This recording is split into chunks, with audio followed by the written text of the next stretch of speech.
What's up, my fellow football fans? This is Bruno here with the Football Channel, and like you can see behind me, yesterday we saw a great match between England and Germany. It wasn't quite as good as the matches that came before the day before, because that's almost something that it's you cannot match that, because that day with Spain and Croatia and France and Switzerland, that was just absolute madness. But still, we yesterday we had a very good day of football.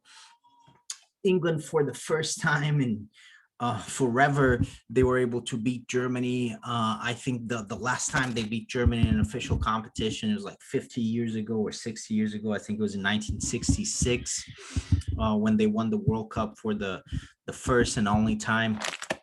And this time they were able to get it done. But it was a cagey affair, and it was a close affair between, as expected. They're two very good teams, really, in terms of the talent that they have. I think this Germany is showing its age a little bit. There are players in the German team, players like Thomas Muller, Hummels, Kroos. These are fantastic players, some of the greatest players in their generation from 2016, that won the World Cup. Sorry, in 2014. And these 2014 world champions, that was a beautiful generation for Germany. Gave them the World Cup. They've been super competitive in every tournament, pretty much. They restored German pride after a generation that wasn't really that strong. But I mean, this is a big moment for England. Finally they were able to beat the Germans. Finally they were able to be one of their greatest rivals, and this team is starting to gain momentum. They haven't been amazing, really, in this tournament so far.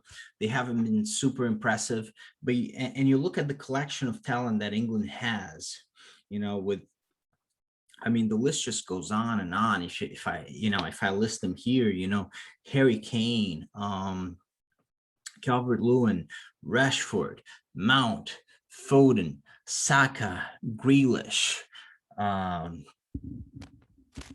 Sancho, who hasn't, almost inexplicably, has had, I don't know if he's had any minutes at all, and he was, maybe, other than Haaland and Lewandowski and maybe Andre Silva. I mean, he was the most impressive in the Bundesliga last year throughout the season. So he was fantastic. He's probably going to go to Manchester United this season for £100 million or so, or €100 million. I mean, something crazy like that. I mean, and they are able not to play a player like that. I mean, that's the kind of quality they have up front. I mean, Rashford is not playing. I mean, he's arguably Manchester United's biggest star, with Fernandes and Cavani. I mean, the kind of talent they have is fantastic. But really, the big name, I want to talk about two players in specifically. Sterling. I mean, that's the big one. You can see here number 10.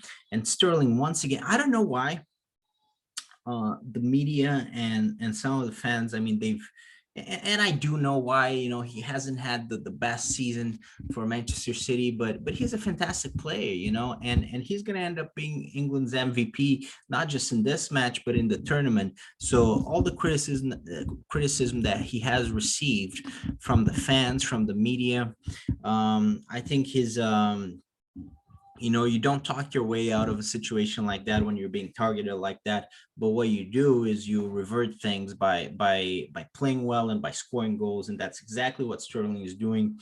He's and once again in this game, he scored the decisive goal. It was a very cagey affair. I think it was heading to extra time. I couldn't really see any of the teams really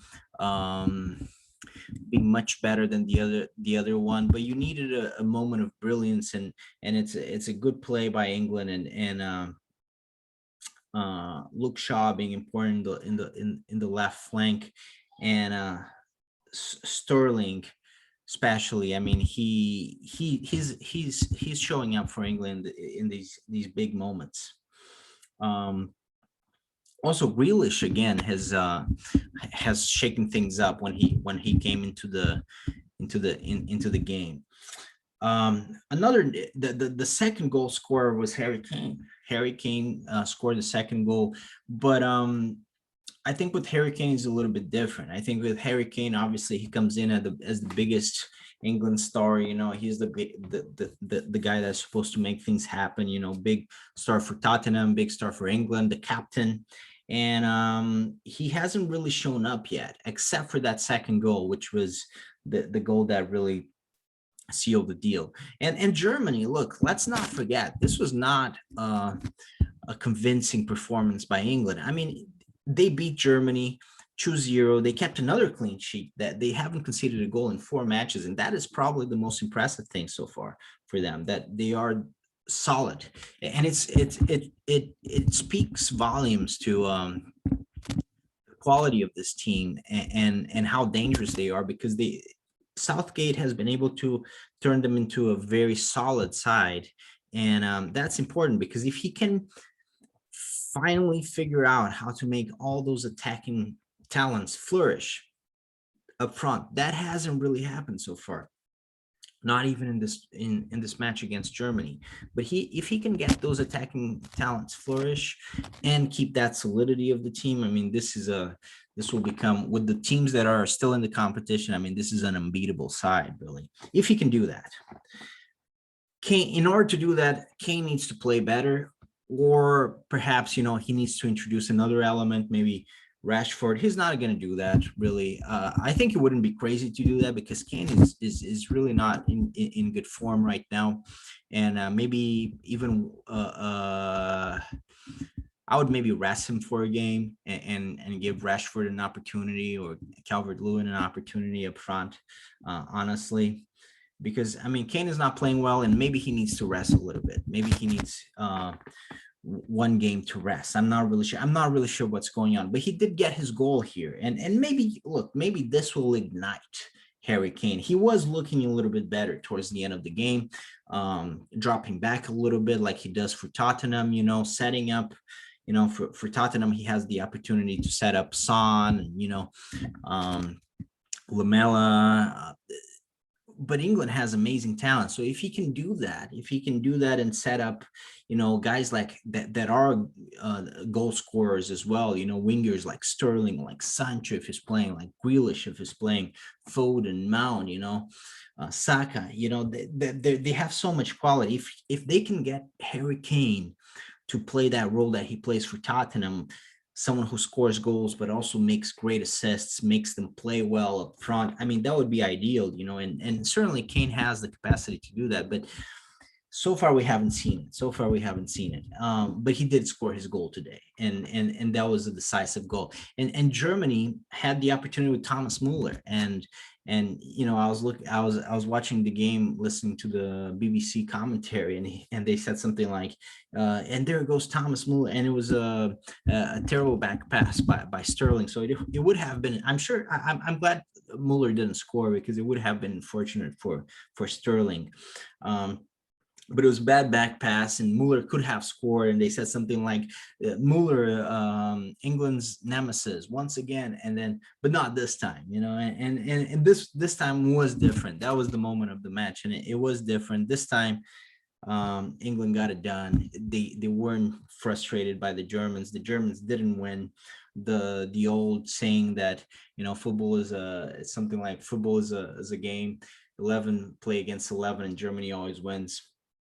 It didn't hold true this time, and it's good. It's good to shake things up a little bit. And then look, the other game, Ukraine versus Sweden. I don't want to spend too much talking about that game, because there isn't really a whole lot to talk about, and it was probably, if we're being honest here, the least interesting game in the last 16. It wasn't a very compelling matchup to start with, and the game itself wasn't that great, but it was, the two teams had to work hard to win it, and it came down to the very last minute of extra time, and Ukraine was able to get it done. I think Sweden were slight favorites, but I wasn't too surprised to see Ukraine win that one. They have a lot of quality. Probably even more than Sweden. Forsberg impressed me though. I don't follow the Bundesliga all that much, and when I do, I usually I like Dortmund and I like Bayern. I don't see a lot of Leipzig games, so Forsberg is he was very impressive. I mean, he's a very impressive attacking midfielder, and he had the post actually 2 times. Other than scoring the goal, he could have. If those goals had gone in, Sweden would be through, and he would have been top scorer of the tournament with 6 goals. Uh, as it stands, he ended the tournament still with very good tally of 4 goals, and Sweden didn't go through, unfortunately for them. But that sets up Ukraine, England, and now really quickly, I just in this video, I just want to talk a little bit about England's chances going towards in the rest of the tournament. Let me share my screen here with you guys real quick. I'll share my screen, and let's look at the things as they stand. And look, this is looking really, really good for England. I think they can go all the way. I think this is their tournament. I think maybe in some ways, this is the most important game for them in this tournament, because if they make it through, look, they're going to face Czech Republic or Denmark in London at home. And I think at that point, they'll have the sort of momentum that I think it will be almost inevitable for us to see an England win, and they'll win their first European championship. And I think they can do it. I mean, these are very accessible games for them. They're going to be huge favorites against the Ukraine. They won't have the advantage that they've had in this Euro Cup so far, and that they'll continue to have if they get past the Ukraine, of playing at home, playing matches in England, in the UK. So look, if they get past the Ukraine, they'll be again overwhelming favorites against the Czech Republic or Denmark. And if they get to the final, again, they're going to play at home. That's going to be a tough game. That's going to be the toughest games, without a doubt. But they have kind of like free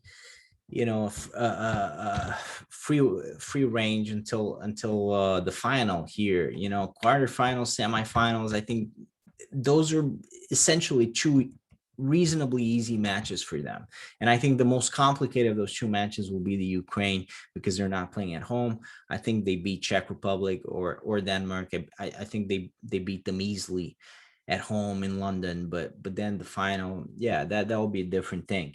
And they'll probably play a good team. Belgium and Italy, I'll be honest with you guys, I have no idea who's going to go through. I think Italy might be the slightest of favors, just because they have a good momentum going.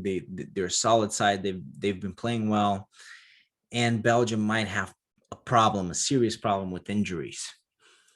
But then again, look, Belgium, if they can get their guys fit, I mean, De Bruyne, Lukaku, and Hazard, plus all the other ones, Torgan Hazard and Carrasco, I mean, Mertens, I mean, they have so much firepower that they should be enough to beat Italy. So I don't know.